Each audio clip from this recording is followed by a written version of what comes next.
All right, everybody, let's talk about how to safely load a bolt into a crossbow. Stay tuned, that's today's video.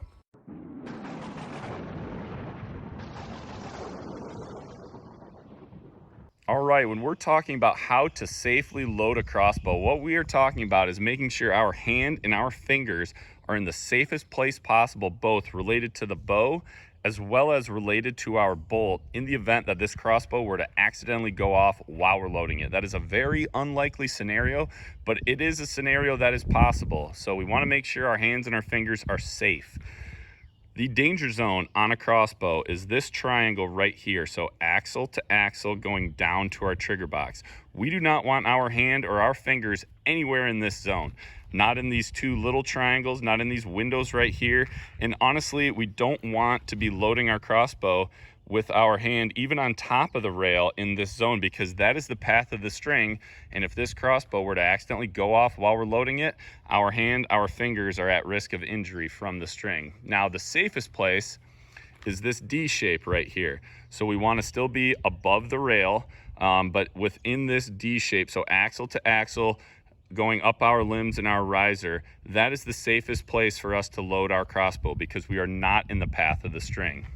All right, in relation to the bolt, I'm going to start with a bolt that is loaded to show you guys the safe place to grab a bolt when you're loading or unloading a crossbow. And that is just a couple inches behind the field pointer broadhead, whatever it is, and on top of the bolt, okay? So if I grab right here, I'm within the D shape, so I'm out of the path of the string, and my hands and my fingers are away from the field point, from the broadhead, whatever it is on front of the bolt, and I'm up above the crossbow, okay? My arm and my hand are not anywhere in the path of the limbs in case this were to accidentally go off. So that's how we want to both load it and unload it, is grabbing right here, 2 to 3 inches back from the point. Start the bolt down the rail, and then make sure our bolt is fully seated. Again, fingers up on top, away from the point, above our limbs, inside of the D shape. And final thing is we want to make sure our bolt and our nock are 100% seated against the string, okay? We do not want any gap between our nock and our string. So a crossbow, we need it to be 100% a pushing force.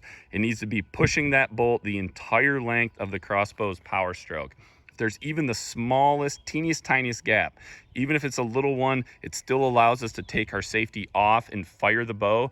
We now turn that 100% push force into an impact force. And if we impact our bolt, few things can happen, and they can all be bad. One is the string could just jump over, either over or below the bolt, and this can cause basically a dry fire or some level of a dry fire. If the string doesn't jump, but it impacts that nock could break, and the string could either be exposed to some sharp plastic edges that could cut the string, or when that string or when that nock breaks, once again, the string could jump either above or below the nock. And again, this can cause a level of dry fire. String could break, cams and limbs could have damage to them.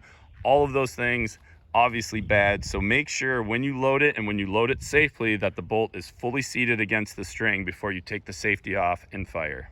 All right, everybody, there you go. That is how you safely load a crossbow, making sure your hands and your fingers are in safe places related both to the bow as well as to the bolt. And also just make sure that bolt is fully seated on your string before you take the safety off and fire it. So I hope you guys enjoyed this video. If you did, do me a favor, hit that like button down below. Don't forget to also subscribe and hit that bell for notifications, and we'll see you again soon. Thanks for tuning in. Remember, be a sportsman, make a sportsman.